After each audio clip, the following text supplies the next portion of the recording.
Ecuador desmiente haber bombardeado territorio colombiano, como afirmó Gustavo Petro, y recalca que sus operaciones contra estructuras criminales se ejecutan exclusivamente dentro del territorio nacional. El Ecuador y no son los grupos. Primero Petro habló de varias. Han aparecido bombas. Enseguida se contradijo. Una bomba. Con esa contradicción, el presidente Gustavo Petro empezaba su acusación a Ecuador. Una afirmación anunciada sin pruebas y reconociendo que apenas iniciará una investigación. Hay una grabación que creo debe hacerse pública. No lo hicimos nosotros, llegó. Las supuestas evidencias aparecieron horas más tarde en Radio Televisión Oficial Colombiana. Fotografías de un explosivo sin detonar, rodeado de plantas de coca. Minutos después, las imágenes fueron borradas de las redes sociales. Primero, determinar quién efectivamente había realizado operaciones aéreas en esa zona. Zona con fuerte presencia de grupos armados organizados u organizaciones transnacionales terroristas, ¿no?, colombianas. Y zonas en donde opera con frecuencia en desarrollo de operaciones antiterroristas y contrainsurgentes la Fuerza Aérea Colombiana. La respuesta a Petro salió desde Carondelet. Presidente Petro, sus declaraciones son falsas. Estamos actuando en nuestro territorio, no en el suyo. Nosotros no daremos un paso atrás, mientras en Colombia les dan espacio a la familia de Fito, que cruzan al país en pleno toque de queda nacional. Coincidencialmente, al mismo tiempo, la ex candidata Luisa González. El Ministerio de Defensa se sumó a la respuesta. Las operaciones militares ejecutadas por las Fuerzas Armadas se desarrollan única y exclusivamente dentro del territorio ecuatoriano, de manera responsable y soberana. Nuestro combate está dirigido exclusivamente contra los grupos armados organizados, las economías ilícitas y el narcotráfico. La canciller Gabriela Sommerfield también reiteró que el país combate a grupos irregulares en su propia jurisdicción. El reclamo de Petro apela a la soberanía, una soberanía cuestionable en la propia frontera. En la vereda colombiana de Tayambí, frente al poblado ecuatoriano de Chical, es la bandera del Ejército de Liberación Nacional ELN la que flamea libremente y no la de Colombia. Me parece apresurado salir a afirmar que tal o cual fuerza realizó tal o cual operación. Lo primero que había que hacer era preguntar a la Fuerza Aérea Colombiana, ¿ustedes realizaron en el pasado o recientemente operaciones de bombardeo? ¿Sí o no? Javier Jordán, José Serrano y un tal Paco aparecen entre los involucrados en una presunta trama de compra de testigos en el caso del asesinato de Fernando Villavicencio. Se habrían ofrecido $300,000 al ex policía de inteligencia Ronald Herrera para cambiar su testimonio. Los chats que constan en el expediente fiscal del ex agente de policía de inteligencia Ronald Herrera siguen revelando más información y confirmarían el diálogo que mantuvo con Marcelo Lazo, en donde le ofrecieron dinero para intentar cambiar su testimonio. Herrera actualmente es testigo protegido de este proceso judicial, pues rindió su testimonio, en donde afirmó haber generado inteligencia, vigilancia y rastreos en contra de Fernando Villavicencio antes de su muerte, y que todo esto habría sido durante la época de José Serrano, quien aparentemente lo habría reclutado para misiones clandestinas. En uno de los diálogos con quien sería su pareja, le envía audios de Marcelo Lazo y las comunicaciones que habría tenido con Javier Jordán para supuestamente pagarle $300,000 a cambio de cambiar su testimonio. Amor, estos son los audios de Marcelo Lazo y la comunicación con Javier Jordán. Me quieren meter $300,000 para cambiar mi testimonio. Esa comunicación está en Instagram, solo que Jordán utiliza ese perfil, pero hablamos personalmente. Si algo me pasa, sacas toda la información de la propuesta de Jordán y Serrano y Lazo, y ese número que me dieron de ese tal Paco, ese que me iba a entregar el dinero en Guayaquil, ya que ese man vive allá, por la isla Mocolí. También le mandas una copia al Bello. Amor, por si algo me pasa, es serio el asunto. Ronald Herrera incluso en uno de los mensajes puntualiza temer por su vida. Señala que quienes se niegan a hacer lo que ellos dicen, los intentan matar, e incluso refiriéndose al atentado que sufrió Daniel Salcedo en la cárcel de Riobamba tiempo atrás. A los que se niegan los intentan matar, como trataron de comprar al Bello cuando estuvo en La Roca, y como se negó con la orden de Pipo lo trataron de matar en Riobamba.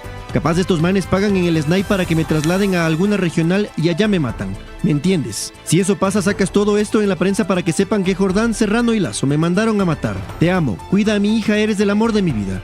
Y nunca me arrepentiré de haberte elegido como mi mujer. Tengo miedo, pero sé que si llego vivo, hasta el lunes el Ecuador sabrá la verdad sobre la muerte de Fernando Villavicencio. Mi amor, no digas eso, todo va a salir bien. Dios siempre te cuida y si yo me entero de algo, haré lo que me dices. Estaré pendiente con la abogada. Cuídate, sí, te amamos tu hija y yo. Jordán, Serrano, Lazo y una persona con el nombre de Paco son las identidades de quienes habrían estado detrás de una supuesta compra de testigos, en el caso que busque identificar a los autores intelectuales del asesinato de Fernando Villavicencio. Y la Fiscalía General del Estado realiza un rastreo digital de correos y redes sociales para obtener nuevas pistas sobre el caso de Fernando Villavicencio.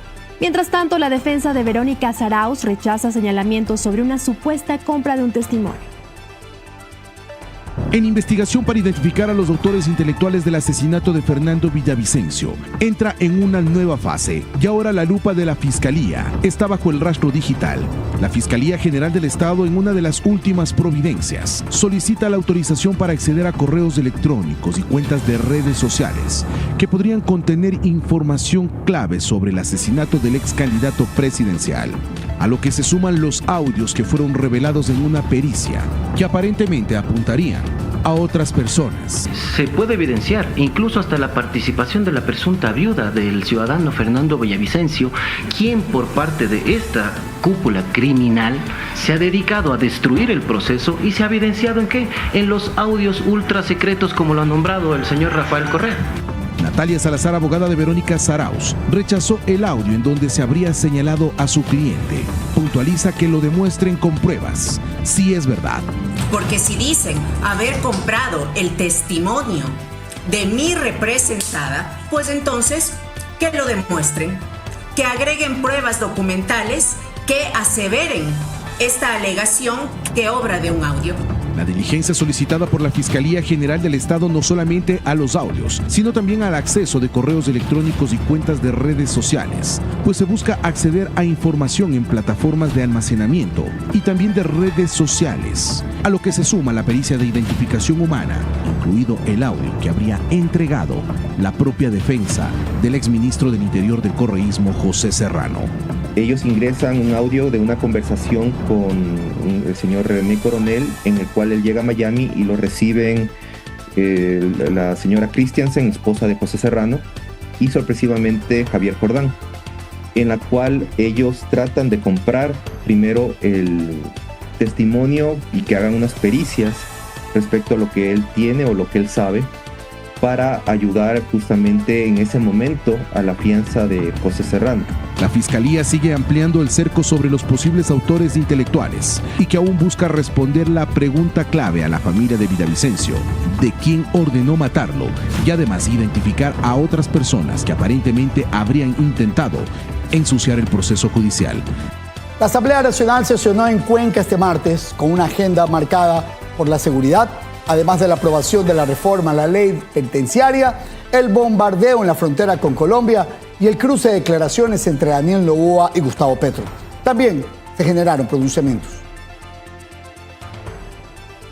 El Pleno de la Asamblea Nacional instaló su sesión número 78 en la Universidad Católica de Cuenca. Aunque el eje principal es el segundo debate de la reforma a la ley para fortalecer el sistema penitenciario, la coyuntura en la frontera norte marcó el tono político de la jornada. Antes del inicio de la sesión, la presidenta de la Comisión de Seguridad, Inés Alarcón, se refirió a la intervención militar y al rol del Estado frente al narcotráfico. Hoy nosotros tenemos una lucha frontal contra el narcotráfico. Por supuesto que el presidente de la República en esa lucha que lleva contra el narcotráfico ha sido claro. Lo estamos haciendo en territorio ecuatoriano porque es lo que compete. Incluso desde la Revolución Ciudadana hubo pronunciamientos sobre lo ocurrido en la frontera que iban en la misma línea. Efectivamente, serios indicios de que hay un problema con los colombianos y que está entrando la droga por ahí. Tiene toda la facultad de hacer lo que debe hacer para detener este flujo de drogas que entra desde Colombia al Ecuador. Cerca del mediodía, el legislativo inició con el tratamiento del informe de 131 páginas sobre la reforma al sistema penitenciario, una iniciativa que busca mejorar el control y la seguridad en las cárceles del país.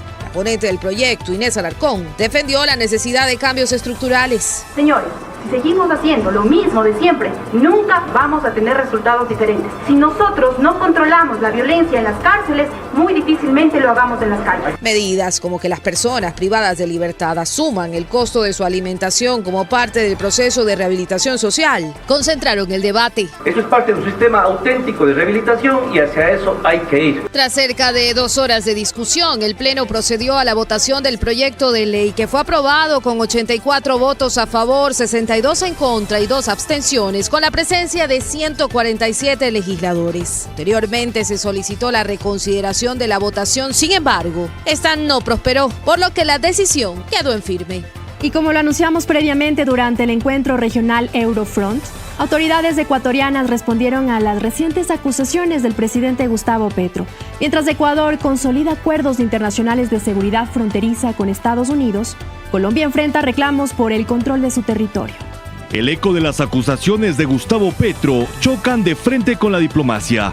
Durante el encuentro regional Eurofront en Quito, un espacio diseñado precisamente para reflexionar sobre la gobernanza y la seguridad fronteriza, Ecuador insistió en su postura frente a las afirmaciones del exguerrillero, hoy presidente de Colombia. La postura del Ecuador, el Ecuador sostiene en que cualquier tipo de operación que se hace siempre es en territorio ecuatoriano. Estamos a la espera de una notificación oficial por parte de Colombia hacia el Ecuador para poder responder. Mientras Petro lanza sospechas que sacuden el ámbito internacional, Ecuador afianza su posición geopolítica. Por ejemplo, Ecuador hoy es miembro activo de la iniciativa Escudo de las Américas, liderada por Estados Unidos y de la cual Petro fue excluido. A eso se suma que hace menos de una semana el FBI inauguró oficinas en Quito. Desde el Ministerio del Interior, la respuesta apuntó al origen de las estructuras criminales que desangran la frontera. El narcotráfico no es un problema del Ecuador. Estamos pagando las consecuencias de un país vecino, lamentablemente, que no ha sabido ni sabe controlar la producción de cocaína que tiene, que se ha incrementado por más que traten de decirnos que lo han disminuido, que no es verdad. Y lo único que hemos pedido es hagan su trabajo, hagan su parte, fortalezcan su frontera. Los datos internacionales respaldan el reclamo. Recientemente, Estados Unidos eliminó a Colombia de la lista de países que combaten eficazmente el narcotráfico. Policía de Colombia, Fuerzas Armadas de Colombia, son de primer nivel. Falta de decisión política. Una situación que, según autoridades, por la ausencia de custodia efectiva del lado colombiano, nos estaría costando al país más de $400 millones. El Banco Central del Ecuador informó que al 13 de marzo de 2026, las reservas internacionales alcanzaron los $11.940 millones. Y presten atención, el nivel más alto registrado en el país.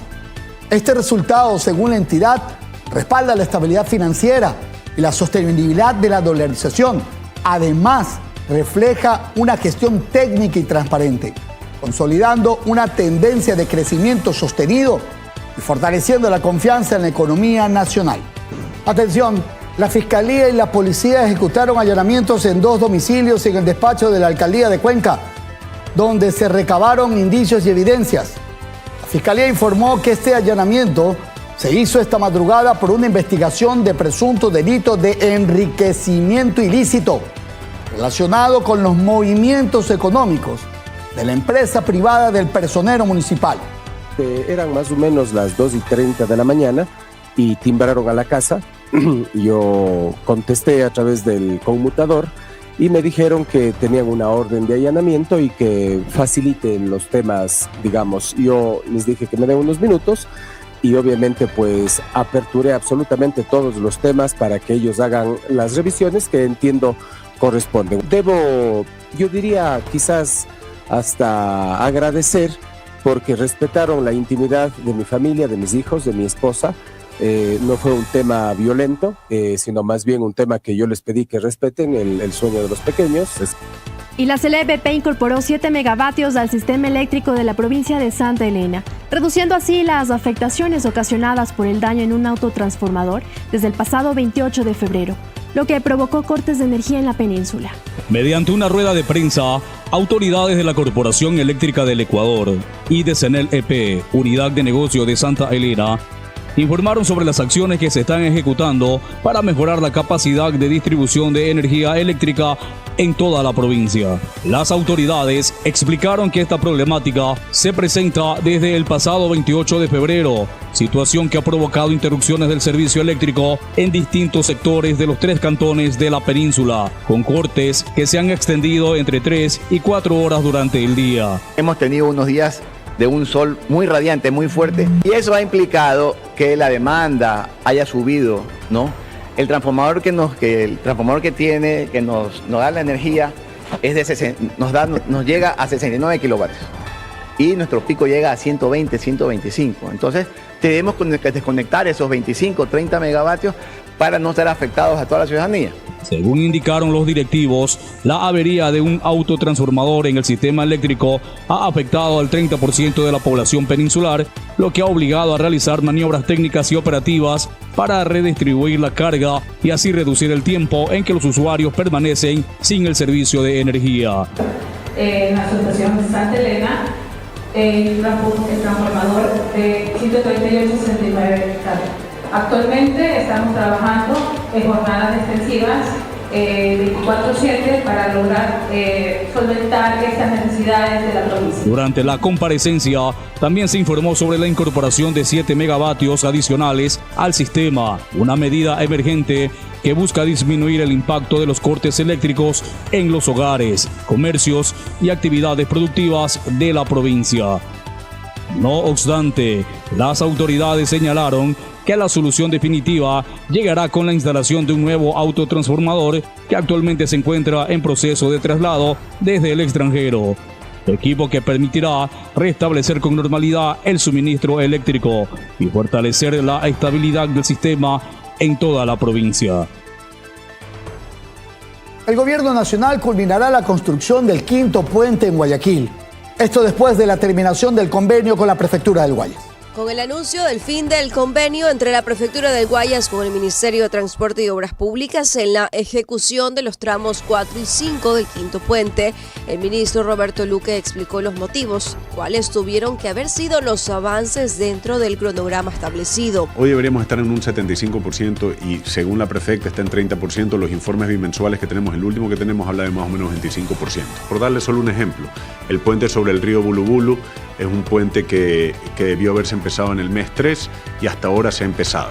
No hay 1 metro cuadrado de asfalto en todo el proyecto, no hay 1 metro cúbico de hormigón en todo el proyecto. Por su parte, la prefecta Marcela Guiñaga explicó en su red social X que no ha existido ineficiencia ni abandono en la obra. Por el momento se hará una estructuración del financiamiento de la obra del tramo 4 y 5. Esta es una obra que arrancó después de la E25. La E25 lleva en un 75% de avance, una obra similar en complejidad, digamos, son terraplenes y ciertos puentes, y estamos contentos con ese avance, y lo que nosotros queremos es acelerar justamente el proceso para que ya el tramo 4 y 5 del 5º puente avancen, y ya vamos a también contratar el tramo 1A, que es el que estábamos mencionando del lado de Guayaquil.